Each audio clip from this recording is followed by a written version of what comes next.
సత్యం శివం సుందరం శ్రోతలకు నా హృదయపూర్వక అభినందన తెలుపుతూ, ఈ వారం మీ ఇంటిలోనికి ప్రవేశించి మిమ్మల్ని చంపుతాం గార్డియన్ పత్రిక కథనానికి భారత్ ప్రతిస్పందన గురించి తెలుసుకుందాం.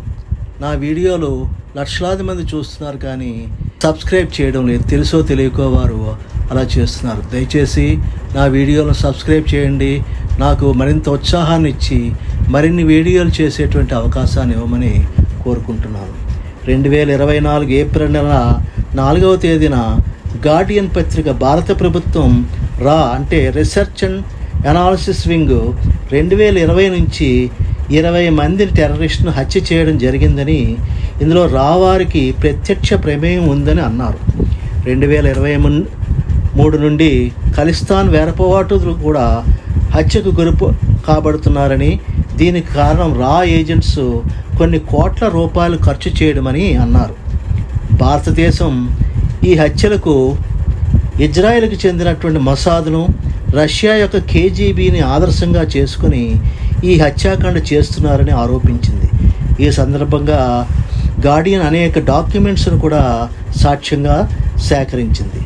భారతదేశ విదేశాంగ శాఖ మంత్రి శ్రీ జయశంకర్ గారు మాట్లాడుతూ, గార్డియన్ పత్రిక చేస్తున్న ఆరోపణలు దురుద్దేశపూర్వకంగా చేస్తున్నారని, ఇది భారత ప్రభుత్వ పాలసీ కాదని అన్నారు. గార్డియన్ పత్రిక భారతదేశంపై ఇంకా అనేక ఆరోపణలు చేస్తూ, భారతదేశం UAE బయట కొన్ని స్లీపర్ సెల్స్ ఏర్పాటు చేసి కొంతమంది నేరస్తులకు కోట్ల రూపాయలు చెల్లిస్తూ ఇలాంటి టెర్రరిస్టు హత్యలకు పాల్పడుతుందని అన్నారు. మహమ్మద్ రియాజ్, జైషే మహమ్మద్ కమాండర్ అయిన షహీద్ లతీఫ్ కూడా ఒక 20 ఏళ్ల పాకిస్తాన్ కుర్రవాడి చేత చంపించారని, ఇతనిని రావారే తమ టీములోనికి తీసుకున్నారని అంది. అమెరికా, కెనడా దేశాల వారు కూడా ఈ టెర్రరిస్ట్ అటాకులకు భారతదేశమే కారణమని అన్నారు.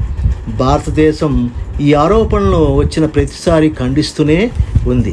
శ్రీ రాజ్నాథ్ సింగ్, భారతదేశ భద్రతా మంత్రి, గార్డియన్ చేసిన ఆరోపణలు ఖండిస్తూ, పాకిస్తాన్ టెర్రరిస్టులకు ఏమాత్రం సహించేది లేదని, అలా ఎవరైనా మా దేశ శాంతి భద్రతలకు విఘాతం కల్పిస్తే తగిన సమాధానం చెప్తామని న్యూస్ 18 వారికి ఇచ్చిన ఇంటర్వ్యూలో చెప్పడం జరిగింది.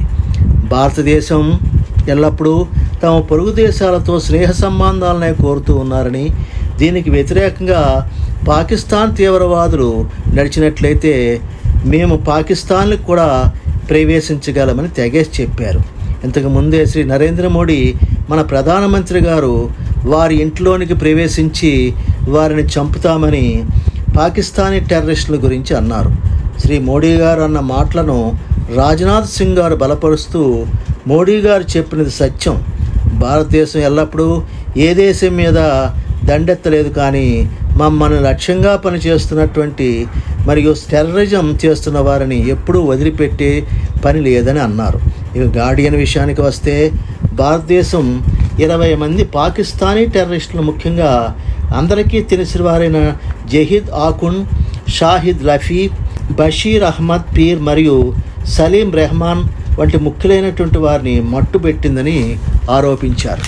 ఇండియా పాకిస్తాన్లలో ఈ సమస్యపై అమెరికా వైఖరి బహుముఖాలుగా ఉంది. ఇందులో ఒకటి, ఇరు దేశాలు అణుబాంబులు కలిగిన దేశాలు. ఈ అణు ఆయుధాల వల్ల ఎలాంటి విపత్తులైనా సంభవించవచ్చు. USA భారతదేశాన్ని చిరకాల మిత్రదేశంగా భావిస్తూ, చైనా వారి ఆట కట్టించాలంటే భారతదేశంతో మిత్రత్వం కోరుకుంటున్నది. ఇక పాకిస్తాన్ విషయానికి వస్తే, ఆఫ్ఘనిస్తాన్తో సమస్యల పరిష్కారానికి పాకిస్తాన్ ఉపయోగపడుతుందని US భావించడం జరుగుతున్నది. అమెరికా, పాకిస్తాన్ అనేక విధాలుగా ఇండియాను టెర్రరిస్టులను పంపకుండా అనేక షరతులు విధించినప్పటికీ కూడా అవి ఏవీ సఫలం కాలేదు.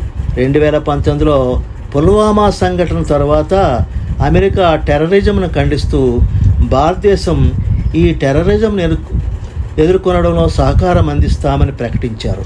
మానవరహిత డ్రోనులు, F-18, F-16 లాంటి యుద్ధ విమానాలు అందించడంలో సహాయం చేయడానికి సంసిద్ధతను ప్రకటించారు. US పాకిస్తాన్ను ముంబై పఠాన్కోట్లో జరిగిన ఉగ్రవాద చర్యలో పాల్గొన్న వారిని భారతదేశానికి అప్పగించవలసిందిగా కోరింది. శ్రీ జయశంకర్ గారు మాట్లాడుతూ, ఇండియా ఉగ్రవాదాన్ని ఎదుర్కొనే విధానంలో మార్పు వచ్చిందని, ఉగ్రవాదులకు రూల్స్ ఉండవని, వారికి సమాధానం ఇచ్చేటప్పుడు కూడా రూల్స్ అవసరం లేదని అన్నారు. Bharat intelligence agency research and analysis వింగులు వాంటెడ్ టెర్రరిస్టులను మట్టుబెట్టేందుకు పాకిస్తాన్లో కూడా కార్యకలాపాలు చేస్తున్నదని తెలిపారు. ఇంకా ఆయన ఇలా అన్నారు, ముంబైలో 26/11 దాడుల తర్వాత ప్రజలందరూ పాకిస్తాన్కు సరైన సమాధానం చెప్పాలని భావించారని, కానీ అప్పుడు యూపీఏ ప్రభుత్వం చర్చలు చేసిందే తప్ప కార్యాచరణ చేయలేదని అన్నారు. ముంబై తరహా దాడి జరిగితే దానిపై స్పందించకపోతే అలాంటి దాడి మళ్ళీ జరగకుండా ఎలా అడ్డుకోగలరని అన్నారు. మేము ఎల్ఓసికి ఇటువైపున ఉన్నాం, మమ్మల్ని ఎవరూ ఏమీ చేయలేరు అని ఉగ్రవాదులు అనుకోకూడదు. భారత ఉగ్రవాదంపై వ్యవహరించే తీరులో 2014 నుంచి భారతదేశ విదేశాంగ విధానంలో మార్పు వచ్చిందని ఆయన అన్నారు. ఈ వీడియో మీకు నచ్చినట్లయితే సబ్స్క్రైబ్ చేయండి, షేర్ చేయండి, కామెంట్ చేయండి. జై హింద్.